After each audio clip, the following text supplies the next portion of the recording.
Good morning, guys! It's the 1st of November. Happy All Saints Day to everyone.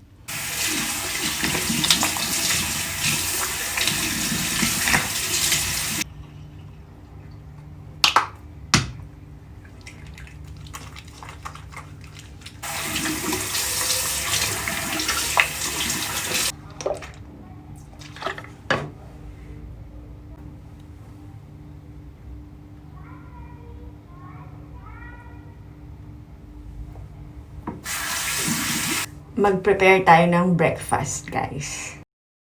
Gawa tayo ng toast, egg, and sausage. Where's the sausage?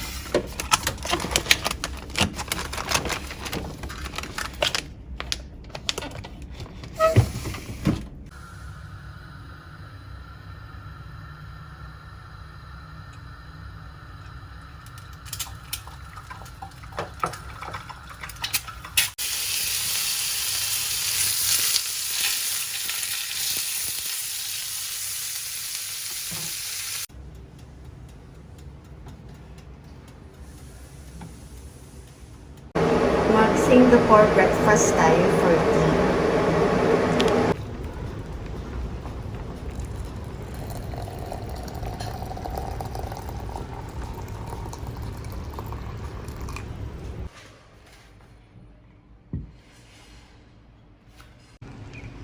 Breakfast ready!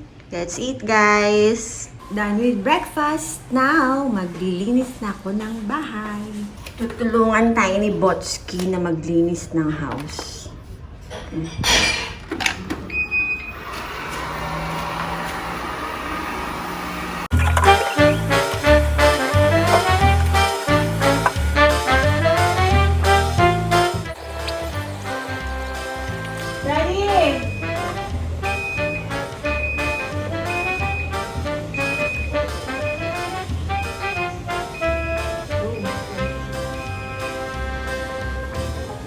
Daddy!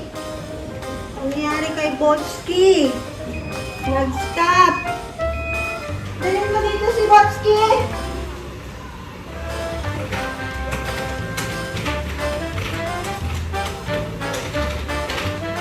Ala! Ang daming buko!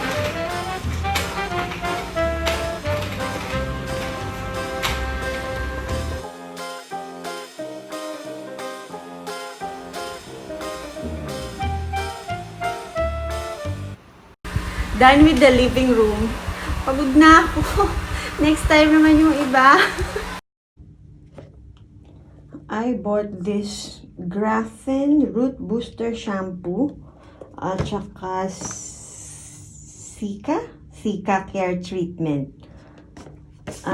This was recommended to me by my co-teacher. Sabi niya maganda daw sa falling hair. Kasi grabe na, nalalagas na yung buhok ko. We're having prawn noodles for lunch. Parang ang konti na ng prawn noodles. Ang konti na. At saka ang liit na nilalagyan, no? Diba dati ang laki nito? Tsaka yung sabaw. Yung sabaw, ang konti na rin. O, diba? Siguro na gano'n sila. Marami naman sili. Nag-cost cutting sila. Marami naman sili. And papaya. Ang orange ng papaya, no? Kami. Nagluto ako ng carbonara. I just put bacon. And I'll be using a penny pasta for it. I'm supposed to make iced lemon tea. This is eternal summer. But wala akong lemon, so we're going to make iced orange tea instead. Steep lang natin yung tsaa for mga 3 minutes. Ginus ko lang yung half ng orange. Tapos yung half, I just cut it into circles. Pour in the tea.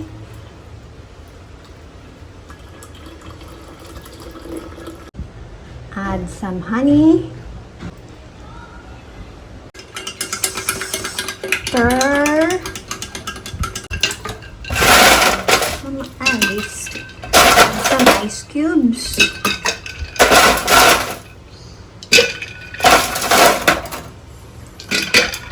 And add in the oranges. And voila! We have our homemade ice orange tea. Nice. And this is the nice dinner.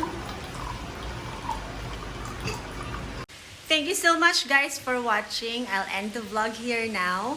Ayun na yung paraw sa likod ko. Please stay safe wherever you are right now. And don't forget to like and subscribe. Bye!